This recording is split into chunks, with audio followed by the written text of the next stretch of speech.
Hello everyone, मैं नीलम तिवारी आप सभी का मैग्नेट ब्रेन्स में बहुत बहुत स्वागत करती हूँ। मैग्नेट ब्रेन्स एक ऐसा चैनल है जहाँ पर आपको किंडरगार्टन से लेकर 12th क्लास तक की सारी वीडियोस बिल्कुल फ्री अवेलेबल करवाए जाते हैं। साथ साथ आपकी एग्जाम की तैयारी भी बिल्कुल यहाँ पे फ्री करवाई जाती है। जैसा कि अभी 10th क्लास के एग्जाम आ रहे हैं और उसका देखिए डेली हर टीचर मेहनत पे लगे हुए हैं कि आपको अच्छे मार्क्स दिला के रहेंगे। ठीक है, तो यहाँ पर हम अभ्यास कार्यों को बता रहे हैं जिसमें कि अब हमने 3 प्रश्न आपके अभ्यास के पार्ट 1 वाली वीडियो में करवा दिए। चतुर्थ प्रश्न से चलते हैं जिसमें लिखा है इकारांत स्त्रीलिंग शब्द रूपम अधिकृत्य इस रिक्त स्थानानि पूर्यत। अब यहाँ पर आपको क्या देखिए, अकारांत और आकारांत तो शब्द हो गए आपके बालक और बालिका के। अब इकारांत स्त्रीलिंग जो शब्द होते हैं, जैसे इकारांत शब्द पुल्लिंग भी होते हैं, जैसे कवि। कवि जो शब्द होगा वो कैसा होगा आपका, छोटी ई से अंत तो हो रहा होगा। हरि कैसा है, छोटी ई से अंत हो रहा है, छोटी ई से अंत हो रहा है इन शब्दों का, लेकिन ये दोनों ही पुल्लिंग हैं। लेकिन कुछ शब्द हमारे कैसे होते हैं, छोटी ई से होते हैं, पर उनको किस में श्रेणी में रखा जाता है, स्त्रीलिंग की श्रेणी में रखा जाता है। जैसे गति, मति, बुद्धि, प्रीति। आगे देखते हैं, नीति, शांति, मति, प्रकृति, कीर्ति, गति, सूक्ति, कृति, धृति, भीति और मति। ये हमारे कैसे हैं आपके, ये सभी स्त्रीलिंगवाची शब्द हैं। ठीक है, अब यहाँ पे एक वचन, द्विवचन और बहुवचन को बताने के लिए हमने ये आपको ये पिक्चर्स दिखा दी। यानी जब कोई भी स्त्रीलिंगवाची शब्द, सिर्फ स्त्रीलिंग की बात नहीं, संस्कृत भाषा में जो वचन होते हैं, नंबर होते हैं, संख्याएं जो किसी भी व्यक्ति की बताई जाती हैं, वो 3 भागों में विभाजित करती हैं। या तो वो काम करने वाला एक भी हो सकता है, या वो 2 भी हो सकते हैं, या बहुत सारे हो सकते हैं। अगर साधारण बताया जाए तो हिंदी और इंग्लिश में क्या होता है, सिंगुलर, प्लूरल, एक वचन और बहुवचन, बस कह के खत्म हो जाता है। लेकिन संस्कृत में 3 वचन होते हैं। कोई भी व्यक्ति, वस्तु एक भी हो सकती है, 2 भी हो सकते हैं और 2 से अधिक हो सकते हैं। तो एक जहां होगा उसको हम कहते हैं एक वचन। जहां पर 2 होंगे उनको कहेंगे द्विवचन, यानी 2 नंबर, 2 संख्या 2 हो गई इनकी। और 2 से अधिक हो जाए, चाहे 3 हो जाए या 4 हो जाए या चाहे जितने हो जाए, वो सभी हमारी बहुवचन में आते हैं। तो यहाँ पर जो आपके रूप लिखे गए हैं वो एक वचन के हैं, यहाँ पर 2 के हैं और यहाँ पर बहुवचन के हैं। वचन समझ में आ गया। तो अब हम देखेंगे विभक्तियां कितनी होती हैं, 7। और 7 विभक्तियां यहाँ पे आपको इकारांत स्त्रीलिंग शब्द की याद हो जाएंगी कि किस विभक्ति में हमें क्या इकारांत शब्दों में लगाना है। ठीक है, तो देखिए प्रथमा विभक्ति से चलते हैं। जैसे गति शब्द बनता है, गति ही गति गतयः। हरि शब्द भी ऐसा ही बनता है, हरि ही हरि और हरयः। हरि शब्द के भी रूप ऐसे ही बनते हैं। ठीक है, तो गति हमारा क्या बनेगा, गति ही गति, तो गतयः। तो अब हमें यहाँ पे क्या करना है, ये कह रहे हैं मति में भी प्रथमा विभक्ति लगा के बनाइए। तो आप गति ही जैसा क्या लिखेंगे, मति ही, यानी सिर्फ विसर्ग आए, मति ही मति मतयः, मति ही मति मतयः। यानी ध्यान रखिएगा इकारांत शब्दों में पहले विसर्ग, फिर बड़ी की मात्रा और या के साथ विसर्ग। ठीक है, आगे चलते हैं। फिर लिखा उन्होंने बुद्धिम, बुद्धि, बुद्धि। बड़ी की मात्रा तो आई लेकिन उसमें विसर्ग साथ में आ गया। बुद्धिम द्वितीय विभक्ति में दुनिया के कोई भी शब्द हो, उसके एक वचन में, द्वितीय विभक्ति एक वचन में मां हलंत आना ही है।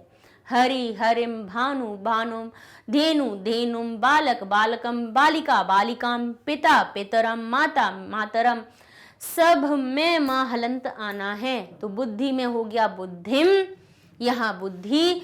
अच्छा, प्रथमा के जो द्विवचन के रूप होते हैं वो हमेशा समान होते हैं। देखिए इसमें भी बड़ी की मात्रा तो इसमें भी बड़ी की मात्रा। जैसे आपने देखा होगा बालक के रूप याद कहें तो क्या बनता है, बालकः बालकौ बालकाः, बालकम बालकौ बालकान। बालकौ दोनों में ही एक जैसा। ऐसे ही यहाँ पर भी द्वितीय विभक्ति प्रथमा और द्वितीय का जो द्विवचन होता है वो समान रूप से बनता है। कैसा बनता है, एक समान बनता है। ठीक है, अच्छा, एक वचन, द्विवचन, बहुवचन तो हर जगह लिखा दिखता है। हमने इसलिए यहाँ पिक्चर्स लगवाई आपको कि पता चल जाएगा कि क्या एक होता है, क्या द्विवचन होता है, क्या बहुवचन होता है। ठीक है, संख्या देख के आप समझ जाएंगे। अब इस प्रकार से क्या बना हमारा, बुद्धिम की तरह प्रीतिम, प्रीति शब्द में बनाने थे। तो क्या बना? प्रीतिम, प्रीति और प्रीति। ठीक है, आगे चलते हैं। अब आता है नीति। जो बिल्ली होती है वो भी हमारी स्त्रीलिंग होती है। अब ऐसे है, इसीलिए स्त्रीलिंगवाची में क्या क्या आते हैं उनको भी थोड़ा थोड़ा यहाँ पे लिख दिया जाता है। अब नीति, नीति शब्द क्या बना है? तृतीया विभक्ति में बना नित्या। जैसे बालिका बनता है बालिकया। ध्यान रखिएगा, बालिका जैसे ही बहुत कुछ इसमें हमारा समानता पाई जाती है। बालिका बनता है, बालिका शब्द बन जाता है तृतीया विभक्ति एक वचन में बालिकया, तो नीति बन गई नित्या और शांति बन गई शांत्या। ठीक है, परिवर्तन क्या हुआ? जैसे बालिका का बड़े आ की मात्रा हट जाती है तो इसमें से भी या जो ये जो त में छोटी की मात्रा है वो हट गई।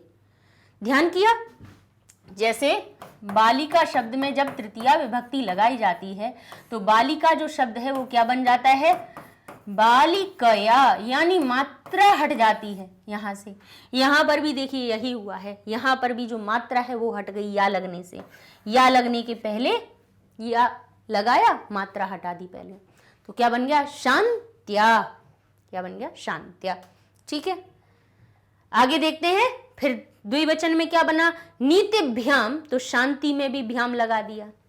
अब ये जो भ्याम है कहां तक चलेगा? तृतीया, चतुर्थी और पंचमी के द्विवचन में चलेगा। बिल्कुल भ्याम लगना है। ठीक है, लगाते जाइएगा। नीतिभ्याम, शांतिभ्याम, मतिभ्याम, प्रकृतिभ्याम। कहां कहां चलेगा? ध्यान रखिएगा। किसी भी कोई भी शब्द रूप आप बना रहे हो तो उसमें तृतीया, चतुर्थी और पंचमी के द्विवचन में आपको भ्याम लगाना है। क्या लगा देना है? भ्याम, भ्याम, बस लगा देंगे। देख लीजिए, नीति में लगा दिया तो क्या बन गया? नीतिभ्याम। शांति में लगा दिया शांतिभ्याम। मति में लगा दिया मतिभ्याम। प्रकृति में लगा दिया प्रकृतिभ्याम। बन गए। अब चलिए इसके तृतीया में। अच्छा, बालिका शब्द से याद रखिएगा कि अकारांत शब्दों को छोड़ दो।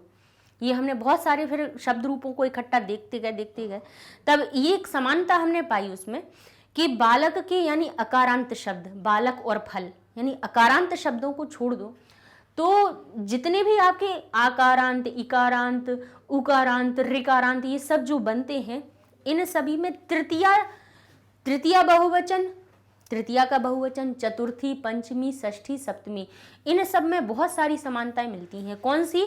यहां मिलेगी भी। तृतीया के बहुवचन में क्या लगा दिया जाएगा? अंत में भी। ठीक है, चतुर्थी के बहुवचन में लगा दिया जाएगा भ्यः। पंचमी में लगा दिया जाएगा भ्यः। देखिए पंचमी आएगा तब उसमें भी लग जाएगा भ्यः। षष्ठी में नाम और सप्तमी में सु। तो आप है ना ये एक टेबल याद रख लीजिए बहुवचन बनाने की। कैसी? कि प्रथमा द्वितीया छोड़ दो तो तृतीया, चतुर्थी, पंचमी, षष्ठी और सप्तमी में क्या क्या जुड़ेगा? अकारांत को छोड़कर। अकारांत को छोड़कर। ठीक है, अकारांत के शब्दों को छोड़कर, अकारांत चाहे पुरलिंग हो या नपुंसक लिंग, अपन को अकारांत को नहीं छेड़ना है।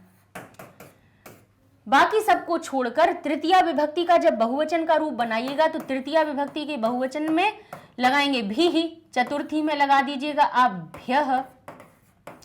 पंचमी में लगा दीजिएगा भ्यः और षष्ठी में लगा दीजिएगा नाम और यहां पे लगा दीजिएगा शु। भी ही, भ्यः, भ्यः, नाम, सु। अब देख लीजिएगा यही क्रम यहां पे आपको मिल जाएगा। कैसे? तृतीया में लगाया शांति भी ही, नीति भी ही, शांति भी ही। और भी अगर बुद्धि का बना रहे, मति का बना रहे होते तो मति भी ही बनता तृतीया विभक्ति में। प्रकृति का बनाते तो प्रकृति भी ही बनता। हर एक का भी ही कहाँ आता है? तृतीया के बहुवचन में। चतुर्थी पंचमी में क्या लगाते हैं? भ्यः और भ्यः। तो ये बन गया मतिभ्यः, तो प्रकृति में भी भ्यः लगा दिया प्रकृतिभ्यः। ठीक है, ये हम थोड़ी सी आपको टेक्निक बताते जा रहे हैं कि जैसे आप याद जल्दी उसको रख सकें। यहाँ तो हमें कहाँ तक? पंचमी तक भ्याम ही लगाना है। देखा आपने, तृतीया, चतुर्थी और पंचमी, यहाँ तक द्विवचन में भ्याम लगता गया। यहाँ पे भ्यः, भ्यः, नाम आ गया, ये समान आ गए जो अभी हमने टेबल बताए। यहाँ थोड़ा परिवर्तन हुआ, यहाँ पर हमारा हो जाएगा कीर्त्याः या कीर्तेः। यहाँ पर थोड़ा परिवर्तन होता है क्योंकि भाई जो हमारी मात्राएं होती हैं जो विभक्तियों में जो मात्राएं लगाई जाती हैं उनका जब छोटी ई की मात्रा से क्या होता है, मेल होता है। और आपने देखा होगा कि ये जो छोटी ई की मात्रा है, जब इसके साथ में कोई दूसरा स्वर जोड़ा जाता है तो ये ई या में परिवर्तित हो जाती है। तो यहाँ पर भी देखिए ये जो छोटी की मात्रा है ये या में परिवर्तित हो रही है। तो क्या बन गई ये कीर्त्याह यहाँ पे, या फिर कीर्ते भी कह सकते हो। क्या बन गया ये हमारा कीर्त्याह या कीर्ते। अच्छा, फिर यहाँ पर भी देखिए गीत्याह या गीते। अब आप कहेंगे यहाँ पर रा आया, तो भाई कीर्ति में पहले से रा था ना, इसलिए लगाया तो हमने याह ही है अकेला, बाकी तो और कुछ नहीं लगाया ना। जैसे बालिका में लगाते हैं बालिकायाह बालिकायाह, तो देखिए पंचमी और षष्ठी में याह तो आ ही रहा है बालिका जैसा। बालिकायाह बालिकायाह, तो यहाँ पे भी बन गया कीर्त्याह गीत्याह सूक्त्याह और कृत्याह, बनता गया। छोटी अब याह आ रहा है तो छोटी की मात्रा जरूर हटेगी, क्यों, छोटी ई की मात्रा ही या में परिवर्तित हो गई है यहाँ पर, ठीक है। या फिर ए की मात्रा भी लगा सकते हैं और विसर्ग के साथ में, तो क्या हो जाएगा, क्योंकि क्यों लगा रहे हैं आप। अब आप कहेंगे ऐसा क्यों हो रहा है, तो ये अपने गुण में ई की मात्रा अपने गुण में परिवर्तित हो रही है। यहाँ पे सूत्र लगते हैं बहुत सारे तब ये परिवर्तन होता है, लेकिन हम साधारण चीज बता रहे हैं कि ई की मात्रा गुण संधि में ए में परिवर्तित होती है, तो यहाँ पे भी ई की मात्रा ए में परिवर्तित हो रही है। तो कीर्ति बन रहा है कीर्तेह गीतेह सूक्तेह और कृतेह, ठीक है, ये हो गया। बीच में पंचमी में भ्याम लगा देना है, यहाँ पर भ्यः लगा देना है, बन गया कीर्तिभ्याम गीतिभ्याम कीर्तिभ्य गीतिभ्य। फिर इसके बाद अब आ जाते हैं द्विवचन पे। षष्ठी और सप्तमी के द्विवचन में केवल हम अकेला इसको नहीं बता रहे हैं, सबके बता रहे हैं, सबको साथ में ले लिया हमने। षष्ठी और सप्तमी के द्विवचन में योह योह आता ही है, और जब या आ रहा है तो छोटी की मात्रा हट जाएगी, तो सूक्ति बन जाएगा सूक्तयोह, कृति बन गया कृत्योह। आगे भी देखिए सप्तमी, धृति बन गया धृत्योह, भीति बन गया भीत्योह, बन गया एक जैसा। यहाँ हो गया षष्ठी और सप्तमी एक जैसे हो गए। यहाँ पे नाम आना है, षष्ठी के बहुवचन में नाम नाम आना है हर एक में। अब हमने सबको लपेटे में ले लिया, अकारांत इकारांत ऋकारांत जितने भी शब्द होंगे सभी के षष्ठी के बहुवचन में आपको नाम या नाम लगा देना है। और कहाँ पे आप बताएंगे नाम, कहाँ लगाएंगे नाम, तो जिस शब्द के साथ में र लगा हुआ हो वहां लगा देना नाम, और जहां पे शब्द में आपके पास रा नहीं हो वहां पे आपको सिंपल नाम लगा देना है। और सप्तमी में आ गया सु, तो ये हो गया धृतिषु भीतिषु। बालिकासु, तो ये मतिषु धृतिषु भीतिषु, हर एक अक्षर में लगा के दे, कीर्तिषु गीतिषु सूक्तिषु कृतिषु, सभी में सप्तमी विभक्ति का बहुवचन लगाएंगे तो इसी प्रकार का रूप बन जाएगा, ठीक है। तो और सप्तमी का कैसे बनता है, जैसे बालिकायाम बनता है तो धृत्याम बन गया, भीत्याम बन गया। और इसके साथ साथ में आप औ की मात्रा भी लगा सकते हैं, जैसे अभी ए की मात्रा लगाई थी ऐसी आप औ की मात्रा भी लगा सकते हैं, ठीक है। सप्तमी के द्विवचन में, षष्ठी सप्तमी में तो यो लगाना ही है, तो वही हमारा धृत्यो भीत्यो मत्यो इस प्रकार के रूप, गत्यो, ठीक है। यहाँ पे शु लग गया। संबोधन हमारे कौन से बनते हैं भाई, प्रथमा विभक्ति के रूप उठा लेते हैं, वहां पर बस ये जो पहला अक्षर होता है यहाँ परिवर्तन होता है। संबोधन के एक वचन में परिवर्तन होता है, द्विवचन और ये बहुवचन तो पूरे पूरे प्रथमा विभक्ति जैसे उठा के रख दिए जाते हैं। हे मते, जैसे बालिका हो जाता है बालिके, तो यहाँ हो गया हे मते, हे मति और हे मतयः, ठीक है। इस प्रकार से ये शब्द रूप आपके हो गए। अब हम चलते हैं अगले प्रश्न पर, जिसमें लिखा हुआ है रेखांकितानि पदानि अधिकृत्य प्रश्न निर्माणम कुरुत। रेखांकित पदों के स्थान पर आपको प्रश्न निर्माण करना है। तो जो प्रश्न को उत्तर लिखने की हमने तरीका आपको सिखाया है वही उत्तर से प्रश्न बनाने का तरीका है। केवल 3 चीजें होती हैं जिनको अगर जो चीजें आपको आती हैं तो आपके लिए ना तो प्रश्न से उत्तर देना कठिन है ना ही उत्तर से प्रश्न देना कठिन है। वो 3 चीजें क्या हैं? लिंग विभक्ति वचन, उस शब्द का, उस रेखांकित पद का लिंग विभक्ति वचन, ये 3 चीजें पहचान ली तो आपके लिए सरल हो जाएंगी ये चीजें। कैसे? जैसे यहाँ लिखा है निधि ही, हमने दुनिया की कोई चीज नहीं पढ़ी, हमने निधि पे पहुंचे। निधि हमारा कैसा होता है? हरि जैसा इकारांत पुरलिंग शब्द होता है। निधि, निधि का अर्थ होता है खजाना। कैसा होता है? पुरलिंग होता है। इसमें सिर्फ विसर्ग आया है तो विसर्ग सिंपल कहाँ आता है? अभी हमने हरि ही में पढ़ा था, हरि ही में, मति ही में, बुद्धि में पढ़ा था। कहाँ आता है? प्रथमा के एक वचन में आता है। तो हमें बस करना क्या है, किम के शब्द रूपों पे चले जाना है और वो भी पुल्लिंग वाले में प्रथमा विभक्ति एक वचन का कह उठा के इसके स्थान पे रख देना है और हमारा उत्तर बन जाएगा। ये बन गया, हो गया प्रश्न निर्माण। कोई बड़े मंत्र नहीं पढ़ा, कोई तंत्र मंत्र नहीं किया, कोई रटा नहीं, तरीका बता दिया कि इसकी लिंग विभक्ति पहचानी और उसी लिंग विभक्ति का किम का शब्द रूप उठा के यहाँ रख दिया, आपका प्रश्न बन गया। यहाँ पर देख लीजिए, संगणकस्य, संगणक शब्द में स्य लगा है, षष्ठी विभक्ति एक वचन है।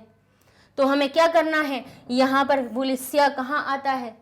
संस्कृतस्य, षष्ठी विभक्ति एक वचन है, इसमें संगणक शब्द में नपुंसक लिंग है ये, क्योंकि नपुंसक लिंग और पुल्लिंग के तृतीया से सप्तमी तक के एक ही जैसे बनते हैं रूप। बालक भी बालकस्य बनता है और पुस्तक भी पुस्तकस्य बनती है। तो यहाँ पे संगणक शब्द कैसा है? बोले नपुंसक लिंग है। तो बोले नपुंसक लिंग के लिए क्या कुछ अलग हो जाएंगे रूप किम के? बोले नहीं। अगर बालक और फल के रूप, बालक और फल, अब ये बालक और फल में क्या समानता है? ये दोनों ही अ से अंत हो रहे हैं, ये दोनों ही अकारांत हैं। अंतर क्या है इनमें? एक पुल्लिंग है, एक नपुंसक लिंग है, लेकिन कहेंगे इनकी समानता क्या दिखेगी? एक तो ये अकारांत है और इनके वचनों में, इनके शब्द रूपों में एक समानता दिखेगी कि तृतीया विभक्ति से सप्तमी विभक्ति तक के जितने रूप हैं दोनों के समान बनेंगे। तो जब अकारांत शब्दों के समान बनना ही है तो किम के भी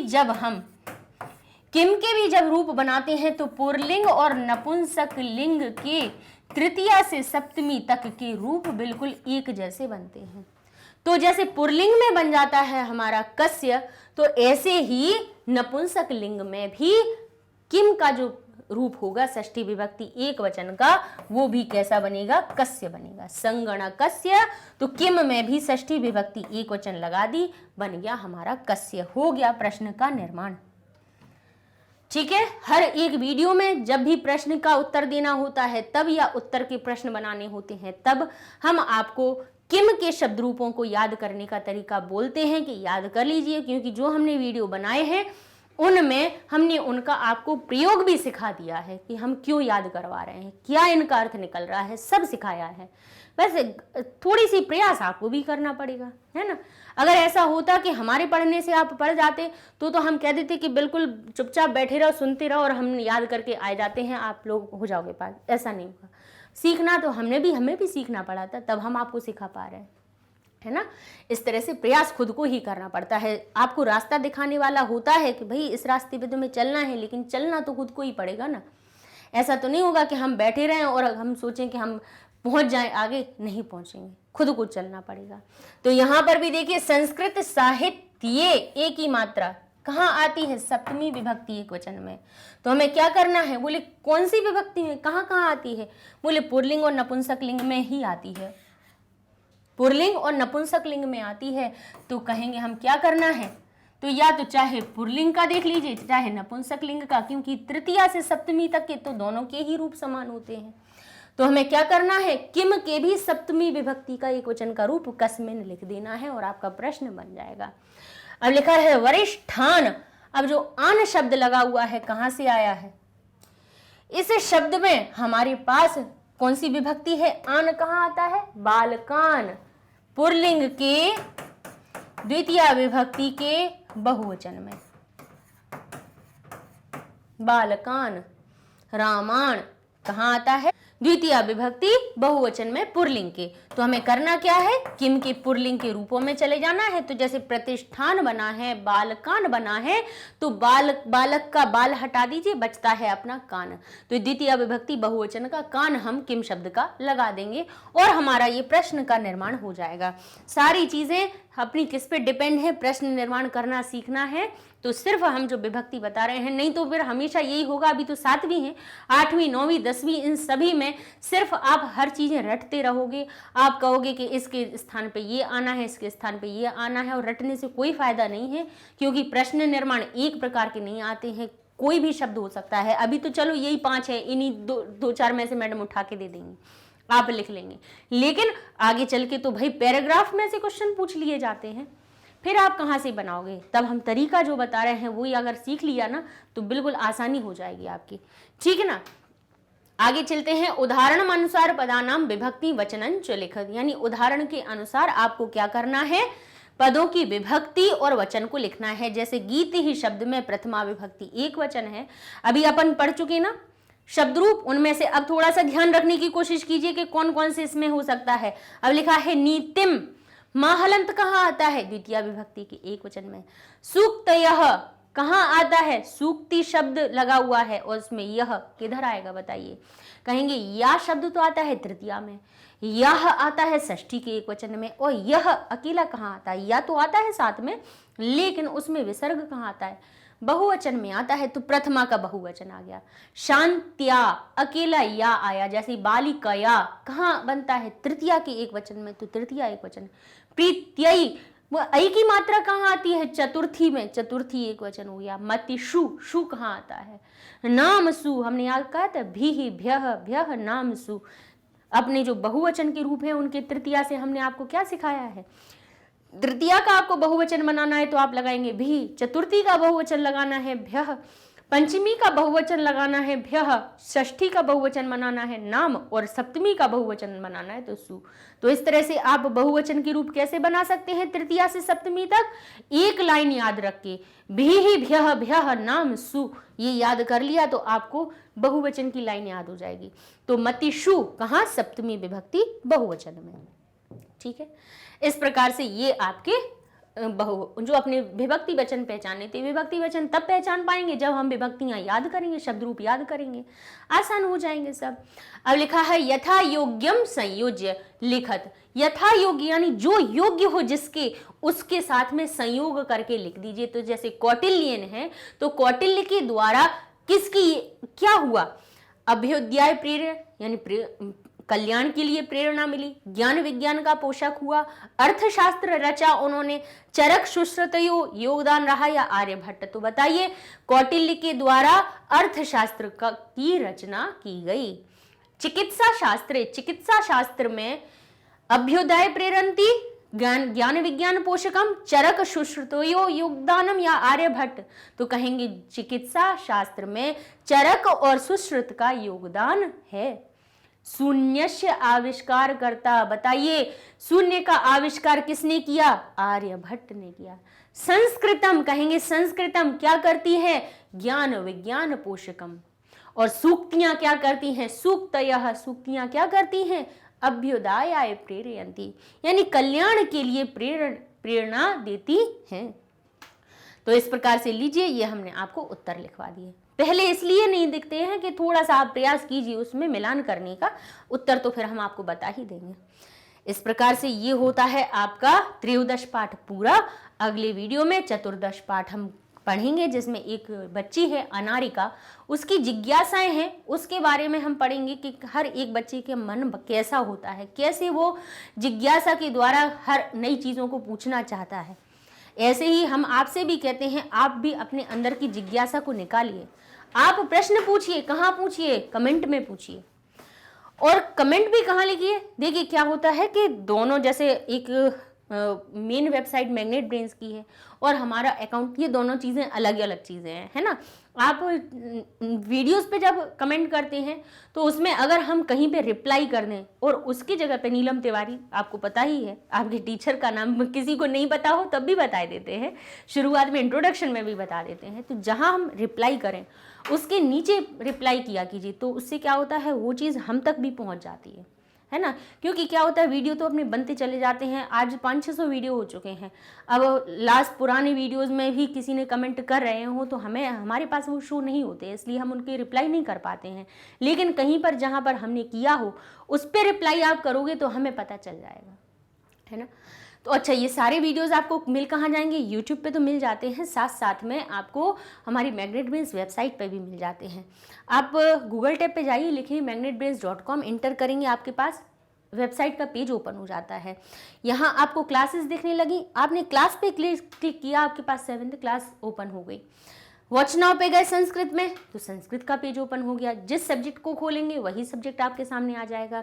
यहाँ चैप्टर वाइज वीडियोस मिल जाएंगे। चैप्टर वाइज का मतलब हर चैप्टर में जितने वीडियो बने हैं उतने ही जिसको खोलेंगे उतने ही वीडियो मिलेंगे। जैसे आपने 6th का खोलेंगे तो आपको केवल 6th लेसन के 6वें पाठ के 6th पाठ के केवल 3 वीडियो ही दिखेंगे।